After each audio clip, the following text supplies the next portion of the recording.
নওগাঁয় আমের ক্যালেন্ডার নির্ধারণ করা হয়েছে। 22 মে থেকে গুটি এবং 30 মে গোপালভোগ আম নামানো শুরু হবে। বিস্তারিত জানাতে সদর উপজেলার বোয়ালিয়া এলাকায় আছেন রিপোর্টার এমআর রকি। সরাসরি যাচ্ছি তার কাছে।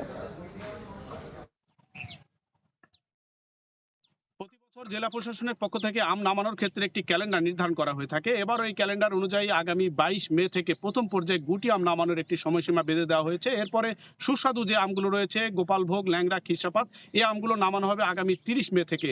অর্থাৎ 30 মের পর থেকে ভোক্তা পর্যায়ে সুস্বাদু জাতের আমগুলো কিন্তু এবার বাজারজাত করার ক্ষেত্রে যে সময়সীমা দেওয়া হয়েছে, এই সময়সীমায় বাজারজাত করার শেষ সময়ের যে বাগানগুলো রয়েছে প্রস্তুতি নিচ্ছেন।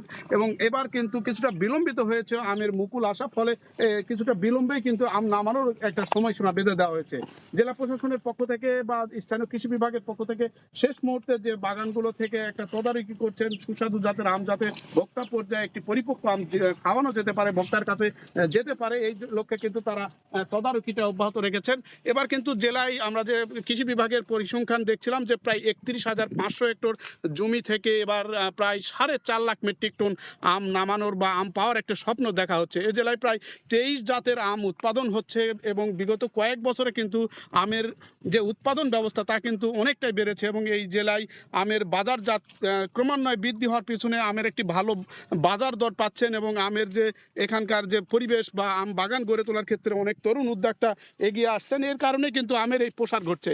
এবার যদিও কিছুটা শেষ সময় প্রাকৃতিক বৈরী আবহাওয়া ছিল, এই আবহাওয়ার মাঝেও কিন্তু এখন পর্যন্ত যে সুস্বাদু আমগুলোর মধ্যে ল্যাংড়া, গোপালভোগ, বাড়িফোর, রূপালী আম অত্যন্ত সুস্বাদু আম বলা হয়ে থাকে। এই আমগুলো কিন্তু বাগানে এই মুহূর্তে আসলে পরিপক্কতার অপেক্ষায় রয়েছে। তো ভোক্তা পর্যায়ে আমটা আসলে আর কয়েকদিন পর আসবে এমন একটি স্বপ্ন দেখছে এখানকার বাগান মালিকরা। এই ছিল নওগাঁর সার্বিক আমের খোঁজ খবর আমার কাছে। সরাসরি যুক্ত ছিলাম নওগাঁয়।